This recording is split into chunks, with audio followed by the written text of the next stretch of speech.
Here comes the news of the week.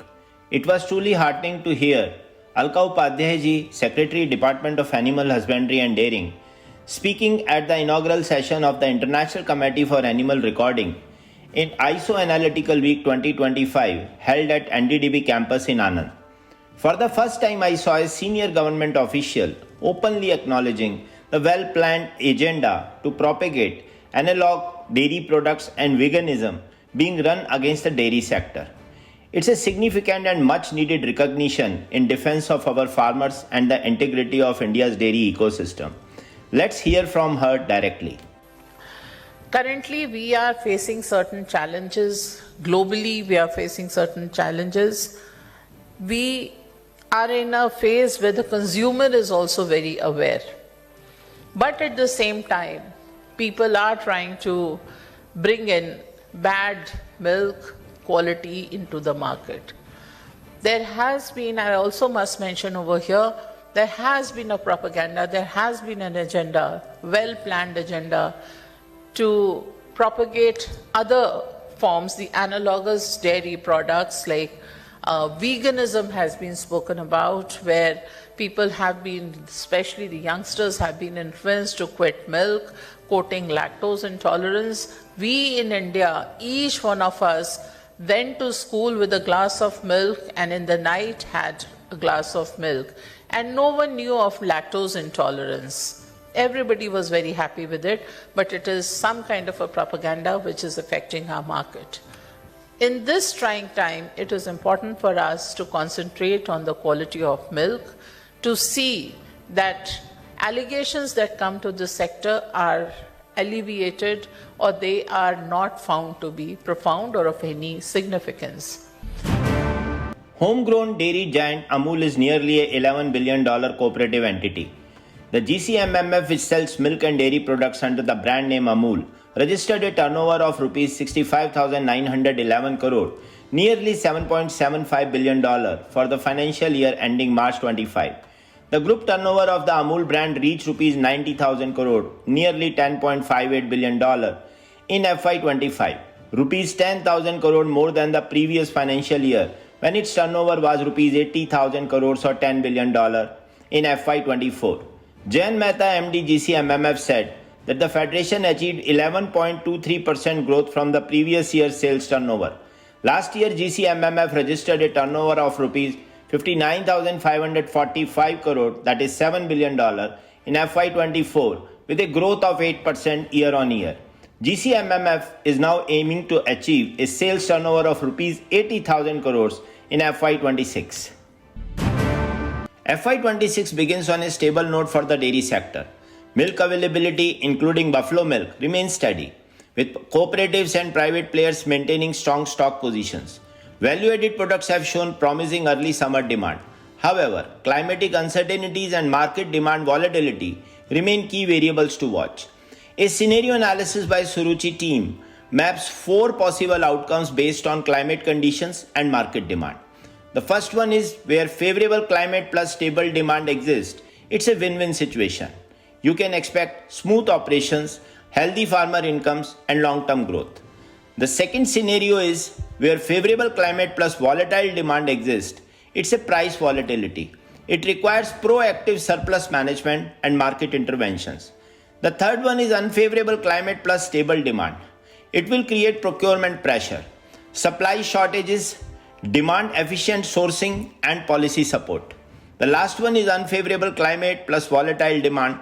It will lead to a crisis management, which calls for robust interventions and contingency planning. While the future holds uncertainties, the resilience of our dairy entrepreneurs, strong government backing, and sectoral collaboration will see us through. Let's enter FY26 with optimism, ready to turn challenges into opportunities and ensure growth, stability, and excellence. In State of the Economy, Business Line Subramani speaks with Srideep and Keswan, CEO of Heritage Foods Limited on India's dairy sector. Keswan sees strong growth ahead, citing low organized retail penetration, which is under 30%, and rising per capita consumption. As new dairy products gain traction, the sector is set to expand, driven by supply-side gains and evolving consumer preferences. Let's hear him here. The other reason is, in the urban areas, what we are seeing is the consumption basket or a consumer basket gets split across multiple sectors. For example, a recent study on the household consumption expenditure by the Ministry of Statistics and Program Implementation showed that while processed food contribution in the consumption basket increased from 8.9% to about 10.64%. That's close to about 1.8 percentage increase in the basket. Dairy had only increased from 7.35 to 8.3%. So dairy contribution in an urban consumer's basket is still smaller than the processed food and beverage consumption. It just shows the enormous potential that the sector has in driving growth in the future. So just calling out a few numbers before I proceed further. One, on a per capita basis, the urban consumer is consuming only 400 grams per capita. And in terms of percentage consumption, it is still at around 8.3% compared to 10.6% of processed food. Now, coming to the primary drivers of change, the first and foremost is consumers are getting far more conscious about the food they eat. They are far more conscious about the nutritional content in the food. Concepts such as probiotics and proteins are growing faster than you can ever imagine. Like if I could just give an example, buttermilk is a large product for our company. Just in under 1 year, since we launched probiotic buttermilk, it is already contributing about 15% of all the buttermilk that we sell. So we've been selling buttermilk for 15, 16 years. In just 1 year, probiotic buttermilk has contributed about 15% of this. This shows the potential that is there for highly nutritious foods. The second is Retaliatory tariffs by the US have opened unexpected doors for India's dairy sector. As American dairy products face higher duties worldwide, Indian brands like Amul are emerging as the preferred suppliers in over 50% of the US served international markets. With India being the world's largest milk producer, this shift is a game changer. Amul, already exporting to 35 plus countries, sees this as a windfall for the cooperative dairy industry. Markets in Asia, Africa, the Middle East, and Oceania, previously dominated by the US, are now ripe for Indian dairy. This is more than a short-term gain. It's a strategic opportunity to reconfigure global supply chains in favor of India. Supported by strong government's policies and diaspora demand, the future of Indian dairy exports looks bright, resilient, and full of promise.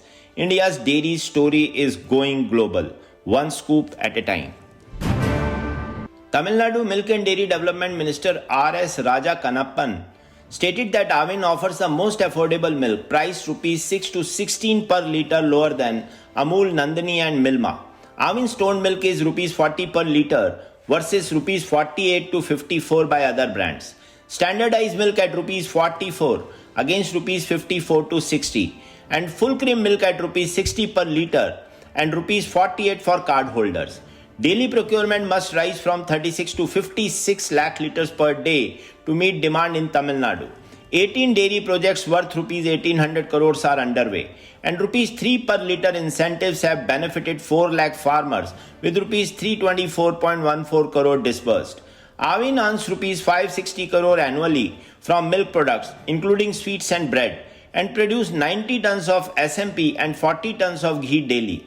Exports reach US, Singapore and Qatar. Major initiatives include Rs 2,000 crore in loans to 3.79 lakh farmers, 500 parlors, 1,437 cloud-based analyzers and training for 12,000 farmers. You might have heard stories of cows producing milk in a soothing musical environment, highlighting how calm melodies can reduce stress, enhance letdown reflexes and naturally boost milk yield, blending science, serenity and tradition together. In this Market Watch segment, let's see the launch of Concert Milk. Life isn't easy for Dortmund Concert Hall, located between concrete buildings and kebab shops in the Ruhr Valley, where hardly anyone is interested in classical music. But we found a way to make classical music attractive to all of these people with a basic food product, with milk. Scientists have proven that cows produce more milk when they listen to classical music. So, we let the cows listen to the new season's artists. First, we held a live concert to give them time to become accustomed to this new situation.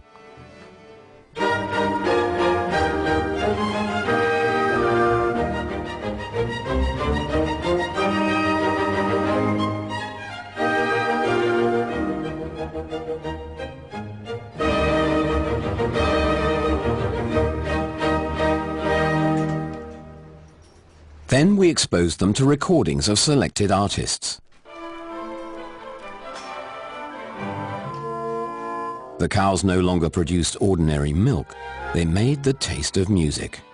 Sip by sip, artist by artist. In cooperation with selected specialty shops, we introduced Dortmund concert milk to the market. Every bottle provided additional information about the artist and the concert hall season. Concert milk tasted good, and not only to the people of Dortmund. Bloggers visited the cows on the farm and taste tested the milk. It became local and national news. With our milk, we attracted a whole new audience with no previous interest in classical music. And because of it, Dortmund Concert Hall had financially its most successful season of all time. The number of subscribers rose by more than 19%. The average house capacity rose to 72%, and this was well before the end of the season. A nice byproduct. The production costs of the milk are now at the break-even point, and concert milk sales are making a profit. Classical music has never tasted so delicious. Dortmund Concert Milk.